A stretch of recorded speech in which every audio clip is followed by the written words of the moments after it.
Ang pastor igsoon, doon lagi gitawag og mga magtotoo nga dili sila makasurvive sa ilang pagpangalagad nga sa Ginoo.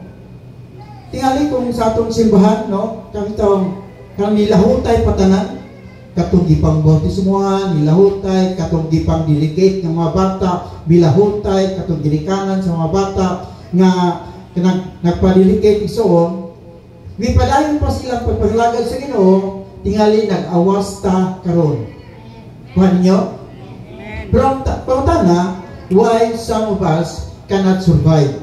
Nganong dunay pipila kanato nga dili makasurvive sa ilang pagpangalagad nga sa Ginoo. Primero, you cannot survive serving God if you focus the obstacle, not the goal. Dili jud ka makahimo sa pagbadayon sa pagsilbi sa Ginoo kung na ang imong kanang imong paglantaw diha na nahitumong sa gitawag og kabilinggan o dili na sa mao nga tawag. So open your Bible, the book of Luke chapter 9 verse 57. Luke chapter 9 verse 57 again. And it came to pass that as they went in the way, a certain man said unto him, Lord, I will follow thee whithersoever thou goest. 58. And Jesus said unto him, foxes have holes, and birds of the air have nests, but the Son of Man hath not where to lay his head. No? So, primero punta na kung sikutan sa gitawag obstacle, kining gitawag og discomfort. What is discomfort? Dili ka komportable. No? Matod pa sa ating Ginoong Kristo, may pa ang mamilo kay naay bangag nga kataguan ug ang langgam nga dunay gitawag og salad. Pero ang anak sa tao wala gani unglan, no?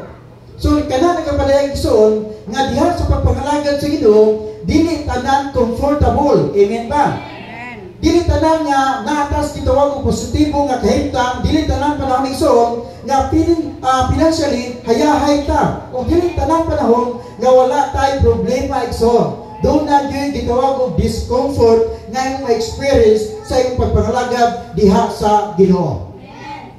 Dili biya tanan karon comfortable nga niya mo diri. Nga naman, kung kay daghan nato diri nga dugay mo mata, tinuod dili. Pero napugustag mata nga naman tun kay duran tay buluhaton dinhi sa simbahan. Labi paunta nga kanang iligid-ligid igsoon dias atong balay. Pero atong gibyan atong balay nga naman tun kay kita nangalagad man diha sa Ginoo. O makaingon kita saban kadyanan igsoon.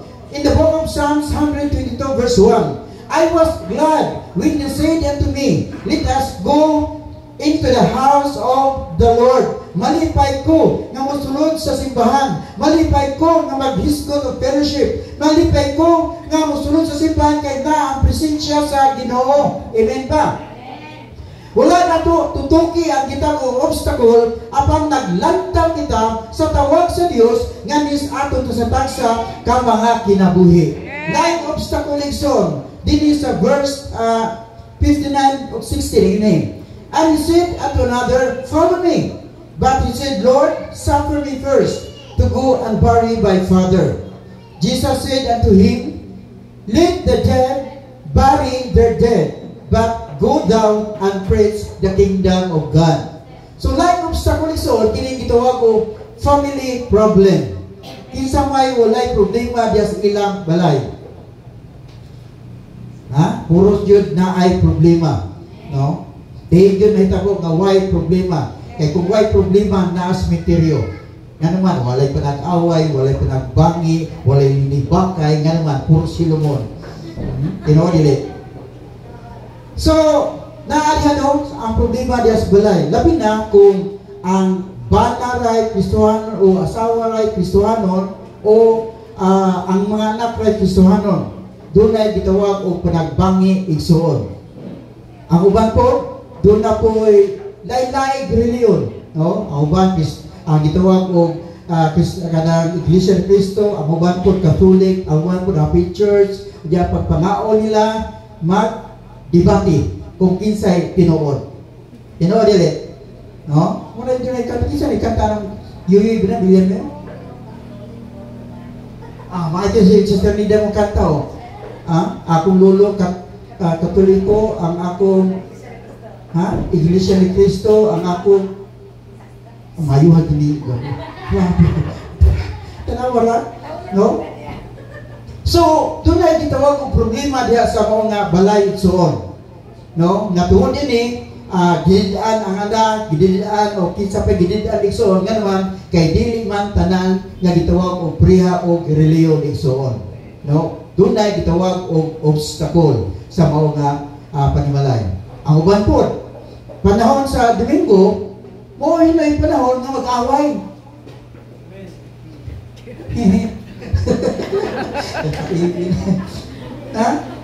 Wala problema diha. Nga tungod din doon na gitawag obstacle pagsunod pag-ana siya simbahan. So muna ako kayo na kuan kanang problema no nga mohasma diha sa mga balay igsoon. Pero para kanato karon igsoon, walay obstacle nga may anhin ta karon nilingtag na sa kabuntagon. O ingon kita sama kang Joshua, but as for me and my house, we will serve the Lord. Amen. Kay alam kanako o ang tibuok na kong panimalay, mga lagad good me ganhas Ginoo. And how kini ato i-declaring song sa matag adlaw nga bualagad gyudtas Ginoo kauban sa atong panimalay. Doon sa kabata, kung na istorya kaniadto, nasave siya sa gitawag crusade, unya niya siya sa simbahan, o mingon siya, pastor, gusto ko nga malagad nga nas Ginoo, niya gusto ko nga maka-experience sama sa na-experience sa atong Ginoong si Kristo. Mingon ang mga miyembro sa simbahan, okay na kayo pa'y pagsulay, paambot lang ka kung sulayon yung mga batanon. Pero matod pa, usa ka Merkulis niya na prayer meeting dito ang mga batanon, luya kayong mga batanon, niya pag-abot niya, gipipig sa pastor, ang baga, padyaw, naman siya. So, kita na sa pastor, ang luyo sa kuhan, kanang likod sa mga bata. Grabe ang labon soon, grabe ang pagdalwal sa iyang ama-ama nga naman. Tungkol kay iyang ama-ama na igrilyon, kunya ang bata, misulod, niya ng sibahana. Pero matod pa story, so, nakita sa mga pastor, nga ang gisulti sa mga batanon, no, tinuod gayon. Kaya bisan pa maglabdusan siya siyang ama-ama igsoon, nga dili panahon sa mga simbahan, pero niadto lang gihapon kining mga bata. So grabe kayo. Unya ang amahan, unsa kay naa simbahan? So niadto ang amahan igsoon, kaya pag adto sa amahan, grabe ang work sa Holy Spirit. Niadto panahon na igsoon, ang iyang ama-ama naluwas pod di adtong panahon na. Nga naman kay dunay bata igsoon nga wa naglantaw sa obstacle, apan ang iyang gilantaw ang gibuhat ni Jesus dito ibabaw sa krus. Hallelujah. Muna sa ating mga kinabuhi bitano, ayaw tanawa ang obstacle, tanawa ang tawag sa Dios diha sa imong kinabuhi. Like obstacle igsoon sa verse 61 to 62. Mingon tani, Lord, I will follow thee, but let me first God bid them farewell, which are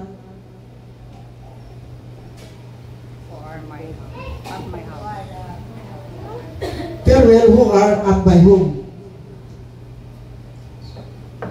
Type ano sa'yo? Verse 2, Jesus replied, the man having put his hand to the plow and looking back is faith for the kingdom of God. So, like obstacle igsoon, kining gitawag og emotion. Kung sa atong pagpangalagad sa Ginoo, atong ibis sa atong emotion, dili jud ka makalawta igsoon sa atong pagpangalagad nga nas Ginoo. Nga naman, kay ang atong emotion mag-usab, tinuod dili, no? Dunay panahon na excited ka, no? Pero dunay po yung panahon nga di ka ganahan. Tinuod dili. Tungod kay ang emotion igsoon depende unsa ang hitabo sa imong palibot. Di ba bindot kay dayeg sa Ginoo kung puno ang atong bulsa o kwarta? Di ba bindot idayeg sa Ginoo kung gitubag sa Dios ang atong mga pag-ampo? Di ba nindot kay dayeg sa Ginoo kung walay mga pagsulay nga mihasubag dias imong kinabuhi? Pero unsa man kay igsoon, kung wala tubaga sa Dios ang imong nga pag-ampo. Unsa makaigsoon no nga nianang adlaw gamay ra kakita berkindong. Unsa makaampo ang imong panimula igsoon gihasmagan o gitawag og bulatian. Unsa makay imong bation igsoon? Makaingon ka, Lord, thank you. Kay gamay ra kong kita karon. Lord, thank you. Kay nasakit ang akong anak, dili niya nalibig igsoon. Tinuod dili. So, lisod kayo igsoon, usa na kadakong obstacle diya sa atong kinabuhi nga di ta makapadayon sa atong mga buhaton, di ta makapadayon sa atong pagpangalagad nga nas Ginoo, nga naman kay daghan kayo nga makababag igsoon nga dili ta makalahutay sa pag-alagad diha sa Ginoo. Sa kinabuhi bitan ni Job, no? Grabe biya ang pagsulay ni Job. Nga kung atong i-compare ang atong pagsulay karon, layo lang kayo ng imong pagsulay, nga imong gihambing nga murag, kuha na kayo murag, grabe na kayo nga pagsulay. No? Di ba? Si Job, grabe kayo. Pilang anak ni Job? Bright yan yun sila ba? Pilang anak ni Job nga nangamatay? Ha? Pag-sure mo yan. Doon ay pulong anak ni Job na nagdungag kamatay. So, dili, lalim. Ha? Imanin na ha? Pulong anak. Grabe kayo. Sima yun? Nainta mo niyo. Tanan niyang katigayunan, tanan niyang mga bodigam, na yung mga sunog niya ito mga panahon na, dungan pa yun. Tanan niyang mga hayop, linibog ka mga hayop isong, gikuwas ilang mga kaaway. Nagdungan pa yun. Anang adlawa. Nga dili, lamang ka naman nainta mo ni Job isong, dunay grabe nga balatiyang nga mitakboy sa lawas ni Job. Nga tuhod ni Job ni iyang asawa, Job, paho naman kaya ka naman. Tibok lawas ko. Gi kabahong. O kisabay nakasulit kabahong. Di ba sa una namatay, grabe kabahong sa una, no? Kung yan ka ng kabahong, dagko kita na ng nuka, no? Kanini. Di ba? Nya, grabe, nabi kayo kaluton, nga naman doon kay may pagkasakit-sakit, may pagkakatul-katul, o daghan kayo tagbati o liso. Usagi, mahubagan kayo ta, o lahat natong kalimutan, kasakit. Anak ito, ito nga naman, grabe kasakit ikson. Si Job, gikan sa tuktok siyang ulo, hangtod sa tiil siyang napalapa ikson, na puno kinig kabahong. Nga tuhod nga na ikson ang iyang asawa, di na ganahan mo doon nganha kaniya. O mingon na iyang asawa ikson, nga to kang Job niya to higayon na. Mingon siya, are you still holding onto your faith? Why don't you just curse God and die? Nga naman magpabilin pa man kasi mong pagtungan as Ginoo, no? Ang iyong pagabuhaton, tungluhan ang imong Diyos, o niya, human niya na, pagpakamatay.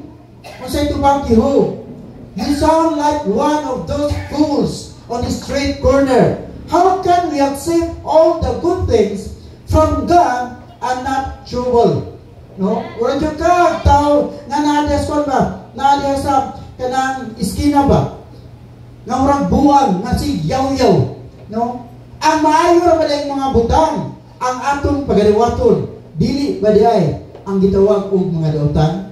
Di ba dapat kita mga putana sa mga na doon ay mga problema nga mabot sa atong kinabuhi sa atong lawas, mga putana, Lord, nga naman Ginoo.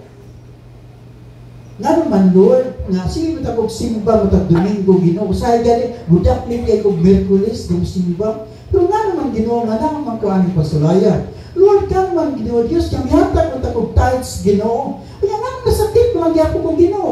Lord, bihatag matag og praise Ginoo. Pero nga nang inani man akong sitwasyon.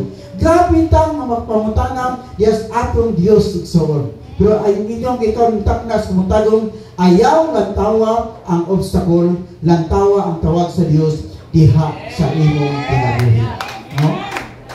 So dili natin ibase ang atong pagpangalagad sa Ginoo sa gitawag o ining emotion kung dili diha sa atong pagtuo nga nahas Ginoo.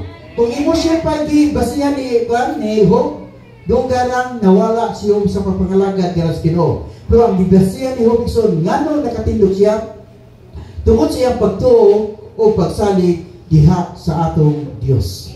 Amen. Ang ikaduha, you cannot survive if you focus on the pain, not in the aim, no? Dili sa unsa may aim kanang tumong, no? Tumong. Ayaw focus sa imong gitubang karon, ayaw focus sa imong problema karon, ayaw focus sa imong debate karon, but focus sa imong aim o goal sa kinabuhi. Tanan na to kailaban ni Manny Pacquiao, no? So wala pa na world champion si Manny Pacquiao, daghang hardship igsoon nga iyang naagbatan. Doon ay panahon nga knockdown na siya. Pilipino pag yung knockdown niya, Diaz Manila. No? Doon ay panahon nga kanang magdaga na siya matag adlaw. Dili lang kay usa ka oras, grabing oras igsoon ngayang igahin para mahanginan lamang siya. Doon ay mga panahon nga magpasumbat na siya. Doon ay mga panahon nga magpahapak na siya kang kahoy igsoon para malikon lang ang ilawas para ang kasakit igsoon. Maanad na siya sa gitawag kasakit igsoon. Una pa niya na angkon ang gitawag o pagka world champion igsoon. Pero kumusta man ta, no? Kumusta man ta? Ako ni suway mo ka ng vaccine. Na iko bitapos man ta kita ko ganipot undan ko ko kasaya ni dagwaya o na ito kuan nga ni ay ko sa ilong mananaanan bitaw gamay ang ilong ana ang tani pero ang tani sa bahay ni kuan guli pero sa man iko saya kay dagwaya pa no talagsa ra ba sa mga humuan wa ko nakaanto sa sakit yan man di ko ginahag sakit di sa may ginahag sakit dire pagpasumbag daw mo, ganahan mo. Dili lalim, tinaw dili. No?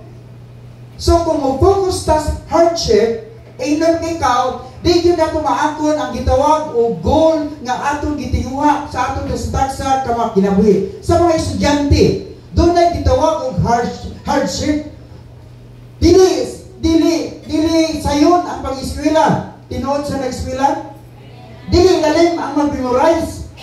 Dili lalim ang muatubang sa maestra nga kanang isugay naon. No, dili lalim mo. Parang dunay usa ka kuan, dunay usa ka estudyante ang nadungkan ba pag-agi na sa inyo, itsa katong maestra pa nga pati kay naon ba. Akong gidrap oy. Wa na siya estudyante nga gwapa. Ito ang isay gansik ha. No? Sa itong kinabuhi bitaw, kung di ta makatubang sa itong hardship, di yun ta magmalampuson. So, gikinahanglan mga estudyante, bisan unsa kalisod, no? Bisan unsa ka-istrikta, bisan unsa kataas ay memorization, buhata yun na. Kung gusto ka nga imong maangkon ang gitawag goal diha sa imong kinabuhi. Amen. Hallelujah. So, sa atong pagpangalagad sa Ginoo, doon na gitawag obstacle. Usahay ang atong health, usahay ang atong pamilya, usahay ang atong negosyo, usahay ang atong trabaho, ikson, usahay ang sulti sa mga tao nga kanunay nakakita diha sa imong kinabuhi.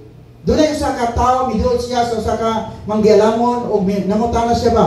Unsa may akong pagabuhaton? Niya itong mga tao nga kanunay nagabato kanako sa gitawag og pulong nga dili mayo. Matod pa si Surya Igsoon, gidala kining mga batanon dito sa Atabay o mingon kining mga manggilamon so ang iyong pagabuhaton liliad mao nga Atabay o niya diay batuhan na batuha ang mga Atabay so diya baton niya mga Atabay Igsoon siya lilia o unsa ning tabo dito sa Atabay pag lili niya Igsoon dahil mong nalubog kini o niya pagkatataon ng istorya Igsoon mingon ang kining mga manggilamon nga hala balikag lili katong mao nga Atabay gilili niya pagbalik Igsoon nya matod pa istorya na natinaw kini og nakita ang iyang dagway dito sa mga tubig mingon kini mga manggilamon ingon ana ang hitabo No, kung gusto kag kalinaw, pasagdahin nang nagbato nga na kanimo. Kay paglilinya sa imong kinabuhi, ilang makita kung kinsa sila diha sa matubangan. Amen ba? So daghang mo bato nga ni kanato igsoon, pero pasagdahin na sila. Nga naman kung kay sa diha mo bato sila og di mo tagyon igsoon, ilang makita kung kinsa sila. O kinsa ang ilang unsa ang ilang mabatasan igsoon nga ilang nahiaguman diha sa ilang kinabuhi. Amen. So toto ayaw dito sa gitawag og nagbato toto sa imong goal sa imong kinabuhi igsoon. Amen. So Christian life igsoon, doon na tayo gitawag og mga aim nga ngay natong pagabuhaton nga sa atong kinabuhi. Kung imo tanawon sa Luke chapter 10 verse 2 lagi ni. Therefore said unto them, the harvest truly is great, but the laborers are few. Pray ye therefore the Lord of the harvest, that He would send forth laborers into His harvest. Kung imo tanawon sa Matthew chapter 28 verse 10, dayon ang pulong sa Ginoo. Go make disciples. Pag-abot mo Luke chapter 10 verse 1, doon na 70 disciples igsoon nga gipadala sa atong Ginoong si Kristo. Mayon si Jesus, the laborers are few. Ignon ikaw, ang atong part karon is to harvest sa mga tao nga natamnan na sa pulong sa Dios. No? Amen ba? So, harvest time na igsoon. Ang atong kuan pagabuhaton, mudong tas mga tao nga harbisonon. Ayaw tugutin nga ang harbisonon, mo'y muduli mo, please, harvest ako. Huwag kaya tingay mo, huwag kaya tingay na igsoon. Kita mo doon, niya itong mga tao nga natamnan na pulong sa Ginoo. O atong datong diyas tilan sa atong Dios. Harvest time. Sa una, may nga ng Diyos, make disciples, karon make kadana, harvest na ang atong pagabuhaton igsoon. Pag-gather na sa mga butang igsoon, nga gibuhat sa mga disciple kaniadto. Nya, ato may atong buhaton nun. Ha? Pag-harvest. Ano ba itong kalingkuran na? Kulang o harvest. Amen pa mo diha? No? So sa atong kinabuhi igsoon, don't look the obstacle, but look your call. Don't look the pain, but look your aim igsoon. So akong tana, unsa nga klase nga obstacle nga naa ka karon igsoon? Kung dili mo kaya nga naghambing niyang mga obstacle igsoon, pwede ta makaduol nga sa Ginoo. Umin ta, Lord, dili na ko kaya. Tabangi kong Ginoo, kaya hindi na ko kaya Ginoo. Ang problema nga nasa kong kinabuhi Ginoo. Dili na ko kaya Ginoo ang akong sitwasyon karon. Pwede ba, Lord, nga imo kong tabangan? Kaya inong kikaigsoon, walay Diyos sa kong kinabuhi, dili jud ta makalawtay. Manino kinatanan?